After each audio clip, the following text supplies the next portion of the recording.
akkasika haadha manaaf abbaa manaa wal lolanii hin hafanii yeroo jennu sababaan hin araaramu. Warri araaraman hin araaramu jechuudha. Garuu inni lamaan isaaniiyyuu maalidha? Yeroo ofii kennanii taa'anii eegu taana hin araaramu. Hin araaramne jennaan maal hin godhare jedhe maal godhure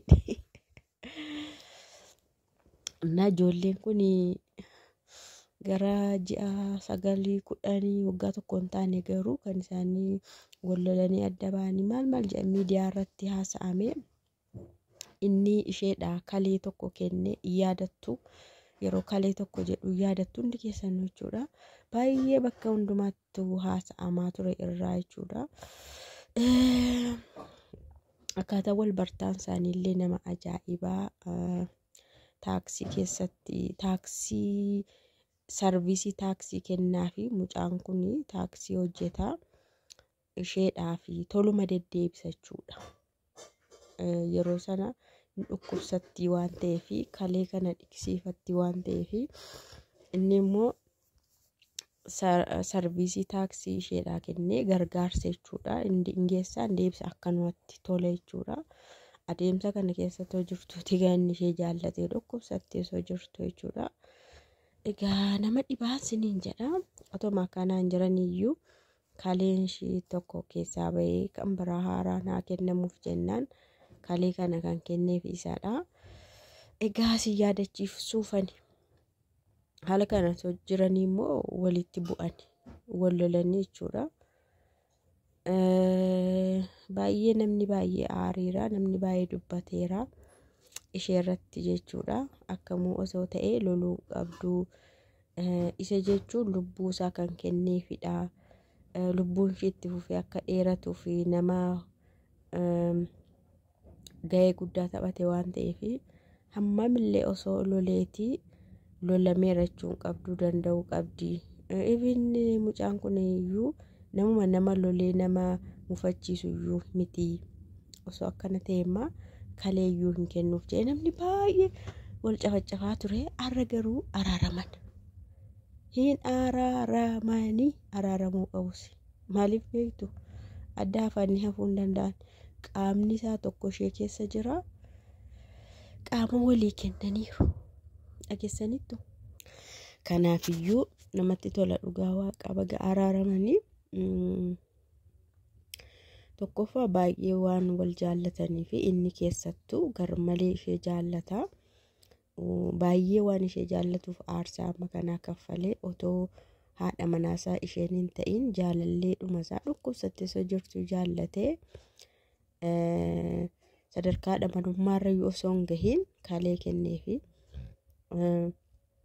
akka isheen fayyitee kaatus abdii godhateetu gara haadha manummaatti ishee jijjiirrachuuf ture. Garuu gaa'in beekamu waan isaan itti walitti bu'an egaa isaanii waa baay'ee haasa'aniiru. Amma garuu yeroo araaraman baay'ee namatti tola. Bakka iddoo isaa malee hin ta'uun siniin jedha. Kanarraa maal hubanna seetanii namoonni wal jaallatanii wal dhabanii nafan.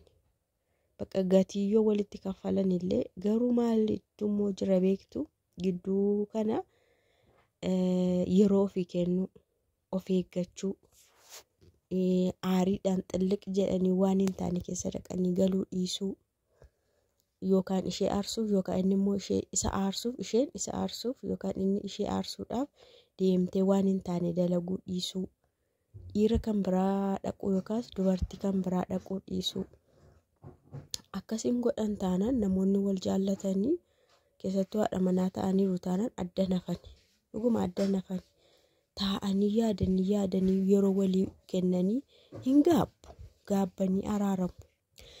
Garuu nama tokko biraa deebitee itoo yeroo fi hin kenniin immediately juma tokko 2 3 4 5 6 keessatti deemtee bakka biraa dhaabatta taanaan innis inni dhiiraas deemee bakka biraa isheen dubartiis deemtee bakka biraa dhaabbatti taanaan bakka araaramuu dhumaafuu yeroo hin jiru kan haasa'uu dhumaafuyyuu wal eegumaafuu yeroo waliin kennine jechuudha jarri kun. Kanaaf namni kamillee yoo wal lolee Even haadha manaaf abbaa manaa miti hiriyummaa jaalallee beektumti. Isa yoo wal dhabe namni cal jedhee taa'uu qaba. Yeroo fi kennee taa'uu qaba. Nama biraa haasofsiisuu dhiisuu qaba. Bakka yennaa sanaa namni sun deebi'ee araaramuudhaaf yookaas araarfachuudhaaf illee qulqullinaan taa'aa jirti yookaas taa'aa jira waan ta'eef isa duraa irratti dabalata dubbiin hin dhufuusi lollis hin dhufu. Dhageessan miti.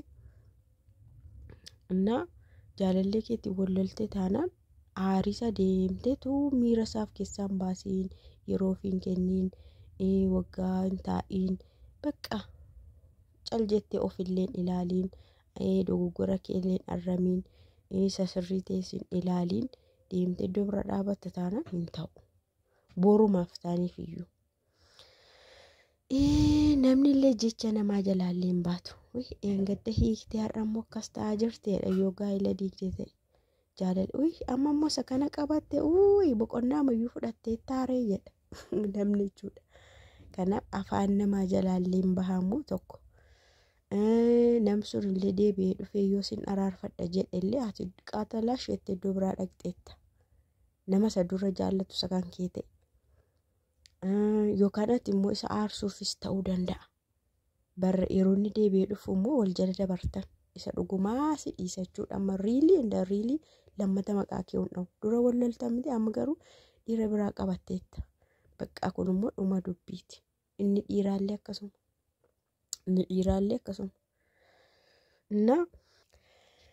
Kanaaf iyyuu kabajamtoota wanti kun kana nama barsiisa. Ijoollee kanarraa wanti baratamu kanadha. Otoo isheenis deemtee iddoo biraa deemtee kan biraa faana jiraachuu eegalteetti ta'e yookaas immoo innis deemee kan biraa faana jiraachuu eegaleera ta'e har'a araarri kun hin jiru jechuudha. Karuma karaa isaaniitti fufu malee deebi'anii wal arganii hin araaraman. Namni immoo har'as kan biraa booris waggaa kanas waggaa dhufus waggaa lamaan kanas kan biraa bira deema osoo hin taane namni namadha. Nama tokko faana jiraachuu qaba jechuudha namni. Nama tokko faana jiraata. Kanaaf nama tokko biraa yoo wal dhabdee deebitee caal jedhii taa'i. Yeroo dheeraa taa'i. Ndaam aga yookaan namni sun akka sitti deebi'u yookaan namni sun iddoo biraa akka dhaqu teessee eeggachuu qabda. Namni tokko akkas jedha warri durii. An hamma inni fuudhutti yookaan hamma isheen heerumtutti cal jedhee man taa'e ilaala. Taa'een eegahedha. Maaliif seeta namni sun akka isatti deebi'u hin barbaada. Nama sanarraa garaan kutanne. Kanaafidha. Haga isheen heerumtutti yookaan immoo haga inni fuudhutti taa'ee man eegan. Bakka dhumuma isaan ilaala namni jedhan jiru. Namoonni akkasii baay'ee gaariidha jechuun carraa araaramuu kaa'aniiru. Walitti araaramuuf carraa lafa kaa'anii jiru jechuudha. Innaa kana siniin jedha ijoollittiin akkanatti araaramtee jireenya isaanii iddoo dhaabanii kaasanii itti fufaniiru siniin jedha.